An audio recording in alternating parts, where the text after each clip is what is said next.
यानी बलूचिस्तान में हालात ही बहुत खराब है। यानी जब दिल करता है वो ट्रेनिंग वहां कर लेते हैं पूरी की पूरी, जब दिल करता है वो बसें वहां कर लेते हैं पूरी की पूरी।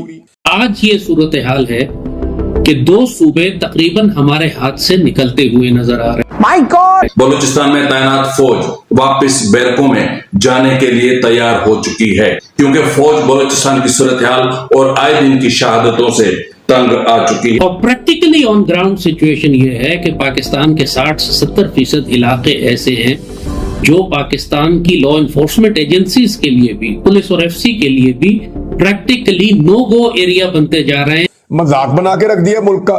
क्या बलूचिस्तान पाकिस्तान का हिस्सा नहीं है? क्या हम वहां पे टैक्स नहीं देते? क्या वहां पे सिक्योरिटी फोर्सेज मौजूद नहीं है? क्या उन सिक्योरिटी फोर्सेज का भारी बजट नहीं है?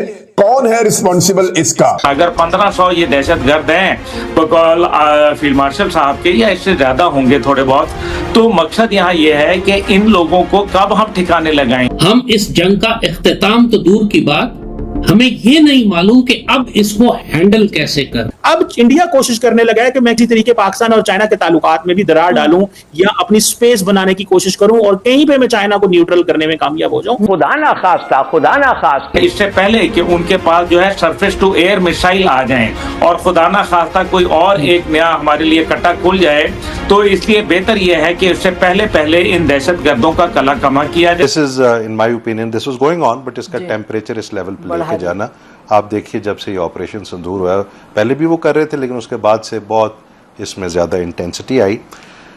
तो दोस्तों, जैसे कि आप सभी को पता होगा कि बलूचिस्तान में पाकिस्तानी फ़ौज के साथ क्या क्या हो रहा है। कुछ दिनों पहले बलूचिस्तान लिबरेशन आर्मी ने एक ऑपरेशन चलाया और उसके बाद बलूचिस्तान में पाक आर्मी पर ऐसे हमले हुए। एक दिन में लगभग 24 घंटे के अंदर ही 50-60 हमले हो रहे थे और अभी भी वो हमले जारी हैं। बलूचिस्तान लिबरेशन आर्मी जो कहती है वो कहती है कि पाकिस्तान आर्मी का यहाँ कोई काम नहीं, हम आज़ाद मुल्क हैं। तो पाकिस्तानी मीडिया में भी यह चर्चा चल रही है कि हमारे अब मुल्क के 2 टुकड़े होने के करीब हैं, 2 हिस्से होने के करीब है, पाकिस्तान के हिस्से होने के करीब है। और पाकिस्तान की स्थिति इस समय ऐसी है कि खाने को आटा नहीं और भारत से लड़ने के लिए वो तैयार है। तो दोस्तों, बलूचिस्तान में तो पाकिस्तान आर्मी को दौड़ा कर मारा जा रहा है और ये चर्चा पाकिस्तानी मीडिया में भी हो रही है। तो दोस्तों, वीडियो के माध्यम से देखिए क्या करी पाकिस्तान की मीडिया इस पर। चलो आइए देखते हैं। इस जंग में तकरीबन 20 साल हो चुके हैं।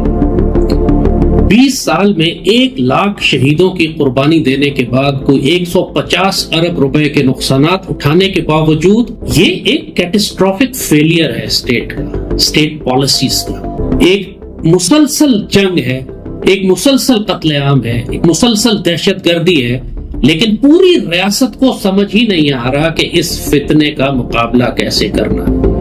अकबर बुगटी 2006 में कत्ल हुआ था, उससे कुछ अर्सा पहले बीएलए ने बगावत शुरू की थी, तो उसको भी तकरीबन 20 साल हो गए बलूचिस्तान लिबरेशन आर्मी की बगावत को। कभी उठती है कभी दबती है, लेकिन अब ये कैफियत है कि प्रैक्टिकली जिस इंटेंसिटी पे, जिस शिद्दत पे वो इस वक्त बलूचिस्तान में बरपा है, इससे पहले कभी पिछले 20 साल में बरपा नहीं हुई थी। और जहां तक जहन्नुम के कुत्ते खवारिज का ताल्लुक है, ये भी 2004-5-6 में जो इन्होंने बगावत शुरू की थी, मुख्तलिफ अदवार से गुजरती भी। कभी हमने इनका सरकोबी की, इनको दबा लिया, इनको मारा, इनको जलील किया, लेकिन अब ये फिर एक इमरान के दौर में जो इनको रिसर्जेंस मिली है, जो अफगानिस्तान से लाकर इनको दोबारा पाकिस्तान में जगह दी गई है, अब दोबारा हम उस स्टेट पे आ गए जिस पर हम 2007 और 8 में हुआ करते थे। और 9 मुसाफिरों को बसों से उतार कर शहीद किया गया। यानी बलूचिस्तान में हालात ही बहुत खराब है।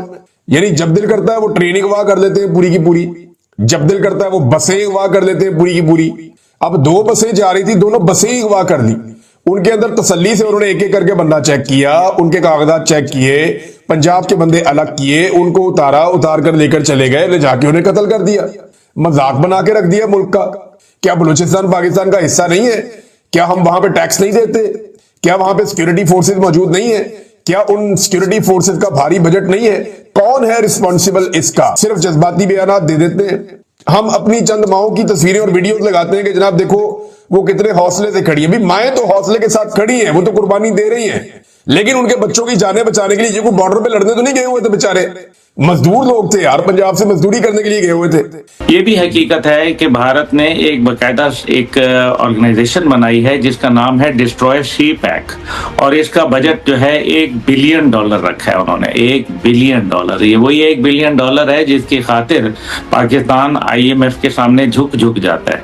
अब दूसरी जानिब जो अगर गौर किया जाए तो जहां हम हर चीज भारत के ऊपर डाल देते हैं, मेरा ख्याल है गैर मुनासिब है। बलूचिस्तान हुकूमत की कारकर्दगी जो है वो ये है शिफर 85% जो पैसा है बलूचिस्तान का वो करप्शन की नजर होता है। और हकीकत यह है कि हर बार एक बड़ा सा एक जज्बाती बयान, एक बड़ा जो है जिसको कहते हैं बुलंद बांग दावे, वो सामने आते हैं। वजीर आला साहब जो है वो धाड़ते हुए नजर आते हैं, बाकी काबीना के अरकान नजर आते हैं, लेकिन क्या कभी आपको ये लोग उन जगहों पर जाते हुए नजर आए हैं जहां ये वारदातें हुई? सानिया जाफर एक्सप्रेस का वाकया पेश आता है, क्या आपको मोहम्मद कज़ाफ़ी साहब इनमें से कोई लीडरशिप जो थी वो वहां नजर आई? वो सारी कुर्बानियां जो हमने दी थी अब नजर आ रहा है कि नाउज़ुबिल्लाह जैसे कहीं जाया ना हो जाए।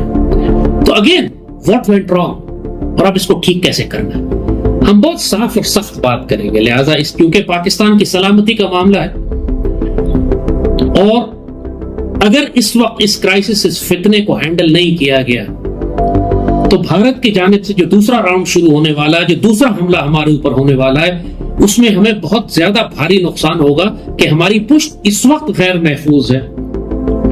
हमारे एयर बेसेस, हमारे कॉन्वॉयज, हमारे मिलिट्री कंटोनमेंट्स, वो सब गैर महफूज हैं क्योंकि बलूचिस्तान लिबरेशन आर्मी और खवारिज जहन्नुम के कुत्ते इस वक्त पूरी तरह से एक्टिव हो चुके हैं। भारत ने हमला करने से पहले अपनी तमाम मुफ्ती बाहनियों को एक्टिवेट कर दिया है, जिस तरह उसने मशरकी पाकिस्तान में किया था। आपको पहली बात यह है कि टिट फॉर टैट की पॉलिसी अपनानी पड़ेगी, जैसा करोगे वैसा भरोगे। हमें भी इसको देखना चाहिए जी, साफ सी बात है। मेरे वालिद मुजाहिद इस्लाम जनरल हमीद गुल रहमुल्लाह ने तो उनकी नाथका बंद करके रखा था, क्योंकि हम अपनी जंग जो थे वो सरहदों से बाहर ले गए थे, तो हमारी सरहदें महफूज थी। बाड़ा खैबर में जो जिला है खैबर, वहां पे एक बहुत बड़ा मार्च हुआ है, अमन मार्च। अगर आप इसके मनादिर देखें तो आप हिल जाएंगे। बहुत बड़ी तादाद में लोग निकले और इन्होंने मिलिट्री ऑपरेशन की सख्त मुखालफत की है, सख्त मुखालफत की है कि मिलिट्री ऑपरेशन नहीं होना चाहिए, ड्रोन हमने बंद होने चाहिए। और ये लोग जो हैं ये ना सिर्फ सूबाई हुकूमत, वफाकी हुकूमत, बल्कि फौजी क़यादत से भी सख्त नाराज नजर आए। जो तकारीर वहां पे हुई वो पश्तो में हो रही थी, अगर आप उन्हें सुने तो आपको आइडिया हो जाता है कि जो नौजवान वहां तकारीर कर रहे थे या जो लोग वहां पे मौजूद थे वो ना सिर्फ फौजी क़यादत से नाला हैं, बल्कि वो वफाकी हुकूमत के साथ साथ सूबाई हुकूमत से भी नाराज है। कितनी बड़ी खलीज पैदा हो गई है कि एक शख्स को नीचा दिखाने के लिए और अपने मगरबी आकाओं को खुश रखने के लिए इस लेवल तक पाकिस्तान के रियासती इदारे चले गए कि खैबर पख्तूनख्वा का एक एक नौजवान बच्चा, बहुत सारे लोग जो है वो अब रियासत से मुतनफर नजर आते हैं। वो पाकिस्तान को ओन करते हैं, उनके अंदर पाकिस्तानियत है। लेकिन हद हो गई ना, कभी उनके वसाइल पे कब्जा किया जाता है, उन्हें बेघर किया जाता है, वहां बड़े बड़े मिलिट्री ऑपरेशन किए जाते हैं, वहां ड्रोन हमले होते हैं और अपने मफादात के लिए उनको भेंट चढ़ाया जाता है, उनका खून बहाया जाता है। ये वो सारी चीजें हैं जिससे वो लोग नाराज हैं। अब इन नाराज लोगों को कौन मनाएगा? अब मुराद सईद ने ये सारी बातें बताई और उन्होंने कहा जी कि अब वक्त आ गया है कि तारीख का सबसे बड़ा मार्च किया जाए। पुराने नामों के साथ नए तजर्बे की ख्वाहिश को तर्क नहीं किया जाता, तो फिर तैयार रहें कि इंशाअल्लाह हर इलाके के जिरगे के फैसले के बाद तारीख का सबसे बड़ा मार्च हम करेंगे। बलूचिस्तान हुकूमत का जो काउंटर टेररिज्म डिपार्टमेंट है वो मुझे तो नजर नहीं आता, आपको शायद नजर आए तो मुझे मालूम नहीं है। इसके अलावा जो बलूचिस्तान पुलिस है उसकी एफिशिएंसी आपके सामने है, सबको पता है मेरे भाई, सबको पता है कि इनका तमाम ये जो बैठे हुए हैं इनमें से ज्यादातर वो लोग हैं जिनके ड्रग्स का कारोबार है, जो पाकिस्तान में, जो बलूचिस्तान से 89% पाकिस्तान की शराब वहां से आती है, 91% नारकोटिक्स का ट्रेड जो है वो कोस्टल हाईवे से होता है।